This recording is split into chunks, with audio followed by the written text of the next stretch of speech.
दोस्तों, हमारे लिए हमारी पृथ्वी ही हमें अनंत लगती है। ऐसे में हमारे सौरमंडल में मौजूद सूरज की बात की जाए तो उसके सामने हमारी पृथ्वी तो एक छोटे से दाने की तरह नजर आती है। एक सूरज के अंदर 10 लाख से भी ज्यादा पृथ्वी समा सकती है।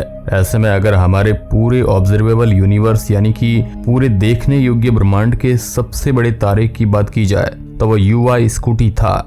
इस तारे का जो रेडियस है वह हमारे सूरज के रेडियस से 1708 गुना ज्यादा बड़ा है। उसके बाद भी पृथ्वी से यह हमें कुछ इतना छोटा दिखता है। तो आखिर ऐसा क्यों? इतना ज्यादा बड़ा होने के बावजूद भी यह बहुत ही ज्यादा कम रोशनी पैदा क्यों करता है? और वैज्ञानिकों को हाल ही में हमारे इस यूनिवर्स में एक ऐसा तारा मिला है जो कि हमारे इस ब्रह्मांड का नया सबसे बड़ा तारा बन चुका है और यह युवा स्कूटी से भी ज्यादा बड़ा है। आखिर हमारे ब्रह्मांड का सबसे बड़ा तारा कौन सा है? और इसी के साथ इस तारे के बारे में हम आपको बहुत ही ज्यादा इंटरेस्टिंग बातें बताने वाले हैं। हेलो नमस्कार दोस्तों, मैं हूं आपका दोस्त सुरेश सांचोरी और आप देख रहे हैं रहस्य टेलीविजन यूट्यूब चैनल। दोस्तों, अगर देखा जाए तो पहली बार युवा स्कूटी की खोज आज से कई साल पहले साल 1860 में हुई थी, लेकिन तब इतनी भी ज्यादा अच्छी टेक्नोलॉजी नहीं थी जिसके कारण इसके साइज का पता लगा पाना नामुमकिन था। लेकिन फिर भी अनुमान के मुताबिक वैज्ञानिकों ने इसे उस वक्त का सबसे बड़ा तारा माना था और तब से ही वैज्ञानिकों की नजर इसके ऊपर थी।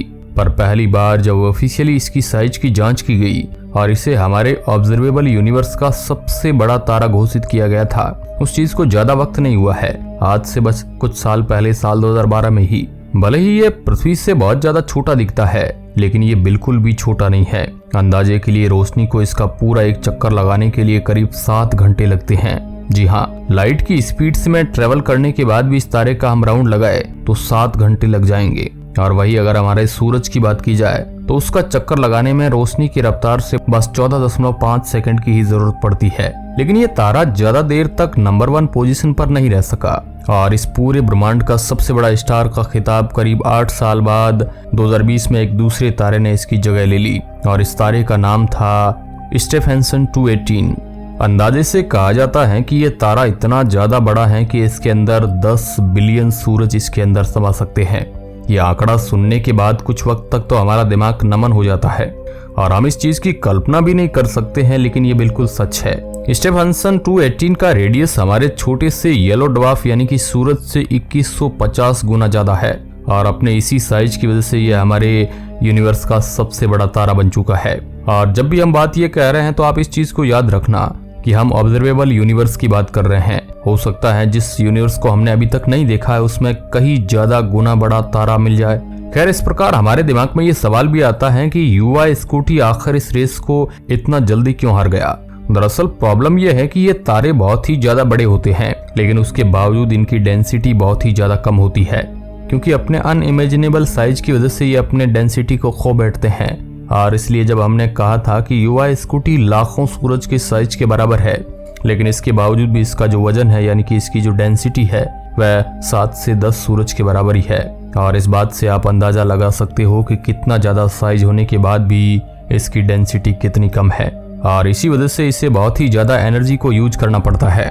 वैज्ञानिकों के अनुसार इस वक्त पूरे यूनिवर्स में युवा स्कूटी ही सबसे ज्यादा बर्निंग स्टार है, यानी कि इस वक्त ये सबसे ज्यादा फ्यूल बर्न कर रहा है और ये भी एक कारण है कि इससे बहुत ज्यादा कम लाइट सोर्स इमिट होता है और ये हमें पृथ्वी से इतना ज्यादा छोटा दिखता है।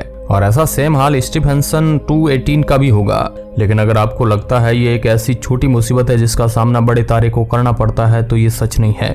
उनको इससे भी कई गुना ज्यादा बड़ी प्रॉब्लम का सामना करना पड़ता है, जैसे कि R136A1 जो कि हमारे यूनिवर्स का सबसे मैसिव तारा है और बहुत ही ज्यादा भारी भी है। इसका साइज तो बहुत ज्यादा बड़ा नहीं है लेकिन इसका वजन बहुत ही ज्यादा है। ये करीब 300 सूरज जितना भारी है और ये हमारे सूरज से 9 मिलियन गुना ज्यादा तेजी से शाइन करता है। आर्गलैंडर इंस्टीट्यूट ऑफ एस्ट्रोनॉमी के वैज्ञानिकों का मानना है कि ये पहले कई सारे स्टार्स का एक क्लस्टर हुआ करता था, लेकिन ये फिर सारे स्टार मिलकर एक सुपर मैसिव स्टार बन गए। और इस तारे को कई ज्यादा खासियत के साथ साथ बहुत ज्यादा प्रॉब्लम भी फेस करनी पड़ती है। सबसे पहले तो इतना ज्यादा भारी होने की वजह से ये बहुत ही ज्यादा मात्रा में मैटर को इजेक्ट करता है, यानी मतलब कि अपना जो अंदर का मैटर है उसको बाहर फेंक रहा है। और ये फोर्स इतना ज्यादा होता है कि इसका जो हैबिटेबल जोन है, जैसे कि हमारे सूरज के हैबिटेबल जोन में अंदर पृथ्वी आती है, उसका हैबिटेबल जोन 3000 एस्ट्रोनॉमिकल यूनिट दूर चला गया है। जबकि कंपैरिजन में हमारा सूरज का हैबिटेबल जोन बस 1 एस्ट्रोनॉमिकल यूनिट पर है और बहुत ही ज्यादा वजनी होने की वजह से इसके अंदर से बहुत ज्यादा गर्म भी ये रहता है, जिसकी वजह से इसके अंदर बहुत ही जल्दी metals, iron, Nicholls and zinc बन जाते हैं और इसी की वजह से इसके कोर में बहुत ही जल्दी आयरन की कोर आ जाएगी, जो कि काफी तेजी से हो रहा है और ऐसा नहीं होना चाहिए। और इसलिए आगे जाकर बाकी तारे तो सुपरनोवा बनते हैं, लेकिन ये इसकी जगह एक ब्लैक होल बन जाएगा अपनी जिंदगी के एंड में। इसके पास अभी भी कई मिलियन साल बाकी है, इसलिए ये चीज उतनी भी खतरनाक नहीं है। अब दोस्तों, क्या हो अगर कोई तारा एक ब्लैक होल का ऑर्बिट कर रहा हो, जो सुनने में बिल्कुल इम्पॉसिबल सा लगता है, लेकिन ऐसे कई तारे हैं जो सच में ब्लैक होल के इर्द गिर्द घूमते हैं। जिस तरीके से पृथ्वी सूरज का चक्कर लगाती है, बिल्कुल उसी तरीके से ये तारे जो है ये ब्लैक होल का चक्कर लगाते हैं। और आपको पता होगा कि सूरज जो है अपने ग्रेविटेशनल पुल की वजह से पृथ्वी को अपनी तरफ खींचता है। अगर सूरज का ग्रेविटेशनल फोर्स यानी कि सूरज का मास और भी ज्यादा होता तो पृथ्वी और भी ज्यादा तेजी से सूरज के चक्कर लगाती। ऐसे में ब्लैक होल का जो मास होता है वह बहुत ही ज्यादा होता है और उसके इर्द गिर्द घूमने वाले जो भी तारे हैं उनकी स्पीड वाकई में बहुत ज्यादा तेज होती है। और ऐसे तारे ने सबसे पहले जब वैज्ञानिकों का ध्यान खींचा था तब वह एक सुपर मैसिव ब्लैक होल का चक्कर लगा रहा था। उसे तब किसी भी ब्लैक होल के पास मौजूद सबसे क्लोजेस्ट तारा भी कहा जाता था। यह स्टार था S2। लेकिन फिर फ्लोरियन पिस्कर नाम के एक वैज्ञानिक और उनकी टीम ने मिलकर एक ऐसे तारे को ढूंढा जो कि इसी ब्लैक होल के और भी ज्यादा करीब था और इसे उन लोगों ने S62 नाम दिया। ये सुपरमैसिव ब्लैक होल के बहुत ही ज्यादा करीब था। अंदाजे से यह उस ब्लैक होल के बस 2.4 बिलियन किलोमीटर दूर ही था, जिसकी वजह से यह बहुत ही ज्यादा तेजी से घूम रहा था। अंदाजे से यह 20,000 किलोमीटर प्रति सेकंड की स्पीड से उस ब्लैक होल के चारों ओर चक्कर लगा रहा था। इसलिए इसे सबसे फास्टेस्ट स्टार होने का भी खिताब दिया गया। ये 6.7% लाइट स्पीड से ट्रेवल करता था, लेकिन फिर भी इसके एक क्लोज पड़ोसी से ने इसे हरा दिया। फ्लोरियन पिस्कर वैज्ञानिक ने देखा कि S4711 सुपरमैसिव ब्लैक होल के उतना ज्यादा पास नहीं था, लेकिन इसके बावजूद भी वह S62 से ज्यादा तेजी से ट्रेवल करता था। इसकी स्पीड लाइट स्पीड के 7% थी और ये सुपरमैसिव ब्लैक होल का पूरा चक्कर 7.5 साल में लगा लेता था। अगर आपको ये ज्यादा स्लो लग रहा है तो हम आपको बता दें कि ये जो सुपरमैसिव ब्लैक होल है ये बहुत ही ज्यादा बड़ा होता है। अगर ये सुपरमैसिव ब्लैक होल बस सूरज जितना होता तो ये तारा सूरज का चक्कर बस एक दिन में लगा लेता, यानी पृथ्वी का जो काम करने में 365 दिन लगते हैं उस काम को बस एक दिन में ही यह तारा कर लेता। लेकिन एक तारे ने इसको भी मात दे दी। S4714 नाम का एक तारा है जो भी इस सुपरमैसिव ब्लैक होल का चक्कर लगाता है, लेकिन इसका पाथ बहुत ही ज्यादा अजीब है।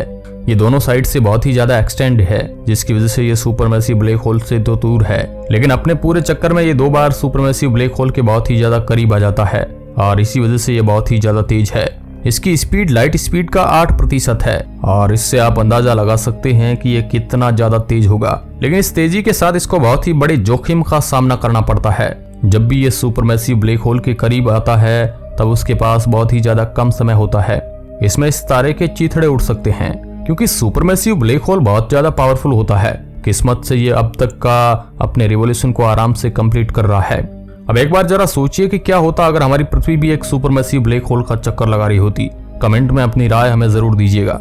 आज के इस वीडियो में बस इतना ही। मिलते हैं किसी ऐसे ही इंटरेस्टिंग टॉपिक के साथ। तब तक के लिए धन्यवाद।